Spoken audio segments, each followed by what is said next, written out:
Walang last trip.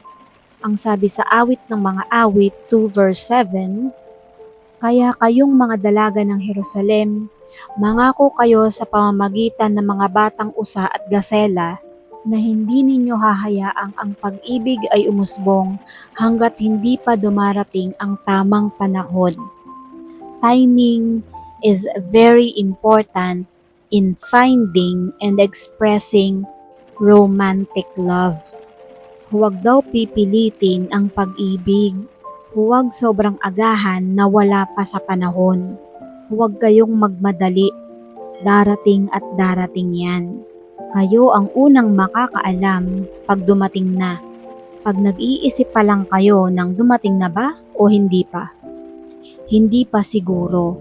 Kasi kapag nandyan na, every single cell sa inyong katawan ay magsasabi sa inyo na yes, ayan na yun. There is love. So let love have its own right time. Dapat may tamang panahon yan. Just like everything else under heaven. Kung hindi ka pa marriageable age, manahimik ka muna. Mga magulang, may panahon na nagluluwag-luwag na kayo kasi panahon na rin para maging available ang inyong anak. Makisalamuha, makihalubilo, para maraming makilala at makapili ng iibigin at magmamahal sa kanya. Minsan may maririnig tayong nanay, nasa 50 na yung anak niya pero dalaga pa. Sasabihin pa sa kanyang kaibigan, ihanap mo nga ng mapapangasawa tong anak ko at ipapamigay ko na. Ipapamigay daw niya samantalang noong dalagita pa yung anak, ang higpit-higpit at kung kailan naging 50, saka pa gustong ipamigay. Hindi ba nakakatawa? Pero totoo, may mga nangyayari o nangyari ng ganito. Huwag namang darating kayo sa point na ipaparipa nyo na ang inyong sarili o ang inyong anak or ipapamigay dahil desperado na kayo. Naghihingalo na kayo sa tanda, wala pa siyang kasama sa buhay. Although hindi naman lahat ay itinakdang magkaroon ng partner sa buhay. Katulad ni Paul, hindi siya nag-asawa, naging matandang binata siya.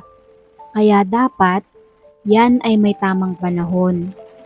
Kung mahuli man kayo sa biyahe, minsan mahirap na talaga yang ihabol. Kasi madalas, dahil gusto mong humabol, natitinik ka, natatapat ka sa bungi, sabi nga sa kasabihan. Buti na nga lang ngayon, hindi na uso yung last trip kasi may mga biyaheng 24 hours na. Yung McDonald's nga at Jollibee, di ba, may 24 hours nang bukas ngayon. So ganun din sa pag-ibig. Walang last trip, kaya wag kayong nagmamadali mga kabataan.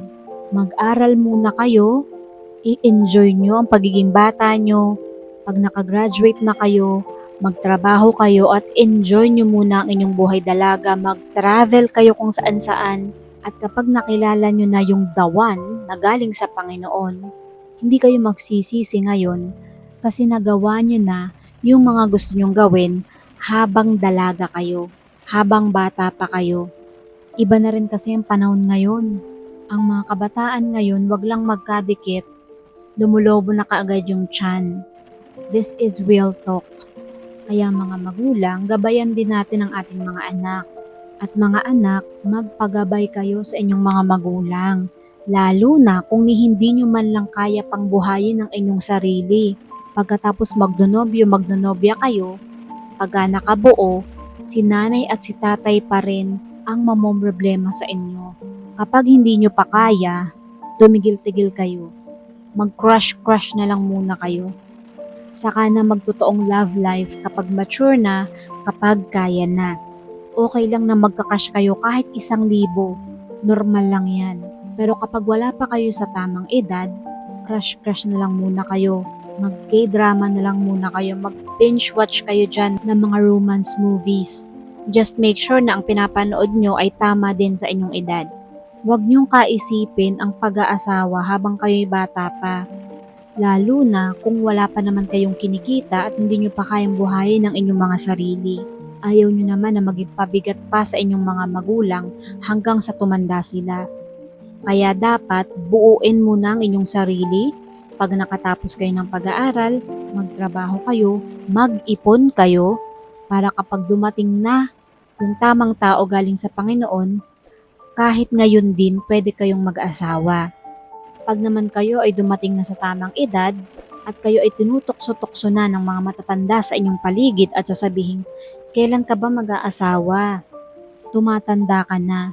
Ang sabi nga dito sa ating binasa, sa pag-ibig walang last trip. Huwag kayong magpa-pressure sa inyong paligid, sa society. Dahil hindi naman sila ang magpapagatas ng inyong anak at magpapa-ospital sa inyo kapag kayo ay manganganak o magpapaaral sa inyong magiging anak. Dahil there is time for everything. Ikaw lang ang makakapagdesisyon para sa buhay mo. Kung gusto mo na mag-asawa, go mag-asawa ka. Kung hindi mo pa gustong mag-asawa at gusto mo pang i-enjoy ang iyong single life, mag-travel kung saan-saan at buuin ang iyong sarili, go. Huwag kayo magpapa-pressure sa social media o sa kung sino-sino. Live your life in your own time. Because there is time for everything. God bless us all.